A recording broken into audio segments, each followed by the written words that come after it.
हमारे पास क्वेश्चन है, figure shows a gate having a quadrant shape of radius of 1 meter subjected to water pressure. Find the resultant force and its inclination with the horizontal. Take the length of the gate as 2 metre. क्या क्या दिया है हमको? Radius दिया हुआ है 1 metre, radius दिया हुआ है, लेंथ दिया हुआ है 2 मीटर। क्या निकालना है हमको?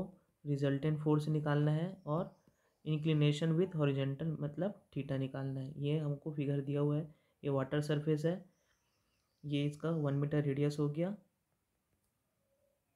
क्वेश्चन को सॉल्व करते हैं। सबसे पहले हम निकालते हैं हॉरिजॉन्टल कंपोनेंट। तो हॉरिजॉन्टल कंपोनेंट क्या होगा? F H equal to rho g projected area into H बार।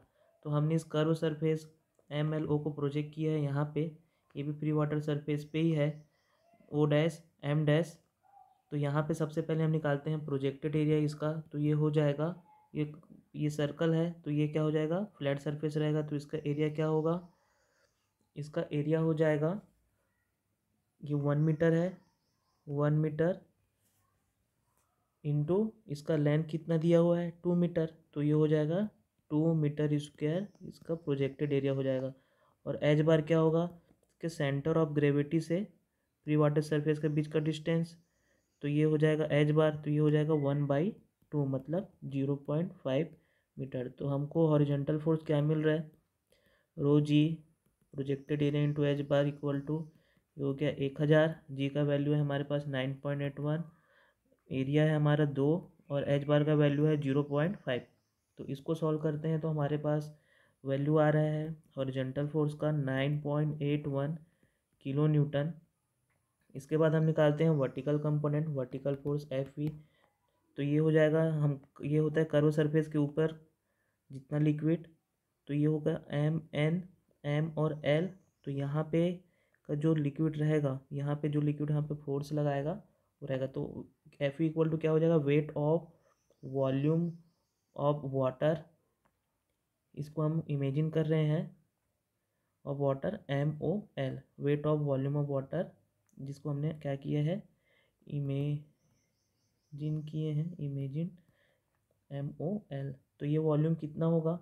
जैसे सर्कल का 1/4 दिख रहा है, तो 1/4 ये वॉल्यूम हो जाएगा, वेट हो जाएगा rho g into volume M O L. तो इसका वॉल्यूम कितना होगा? Rho g area M O L into width. तो विड्थ यहाँ पे या लेंथ, तो लेंथ यहाँ पे क्या दिया हुआ है?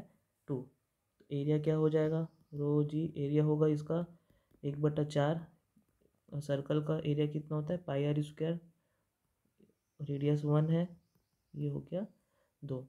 1/4 पार्ट है सर्कल का, तो इसका एरिया हो जाएगा 1/4 इंटू पाई इंटू रेडियस को स्क्वायर। तो ये हो गया, रो का वैल्यू हो गया 1000, जी हो गया 9.81, ये हो गया पाई/4 टू पाई 1 को स्क्वायर हो गया 1 इंटू 2। तो इसको सॉल्व करेंगे तो हमारे पास एफ वी का वैल्यू आ रहा है 15.4 किलो न्यूटन। ये हो गया हमारा एफ वी। हमको क्या निकालना है? रिजल्टेंट फोर्स निकालना है। तो रिजल्टेंट फोर्स क्या होता है? एफ हॉरिजॉन्टल का स्क्वायर प्लस एफ वर्टिकल का स्क्वायर। तो हमारे पास है हॉरिजॉन्टल फोर्स 9.81 का स्क्वायर प्लस वर्टिकल फोर्स है हमारे पास 15.4 का स्क्वायर। इसको सॉल्व करेंगे तो हमारे पास रिजल्टेंट फोर्स आता है 18.26 किलो न्यूटन। अब हमको क्या निकालना है? एंगल थीटा निकालना है। तो ये हॉरिजॉन्टल के साथ थीटा एंगल बना रहा है, तो tan थीटा इक्वल टू क्या हो जाएगा? F V upon F H. तो tan थीटा का वैल्यू निकाल लेते हैं। tan थीटा हो जाएगा F V upon F H, इसका वैल्यू पुट करते हैं, ये हो जाएगा 15.4 अपॉन 9.81। ये सॉल्व करते हैं तो आता है 1.569। तो थीटा इक्वल टू कितना हो जाएगा? tan inverse 1.569। इसको सॉल्व करेंगे तो आएगा थीटा इक्वल टू 57.48 डिग्री। ये हमारा क्या हो गया? Inclination with horizontal.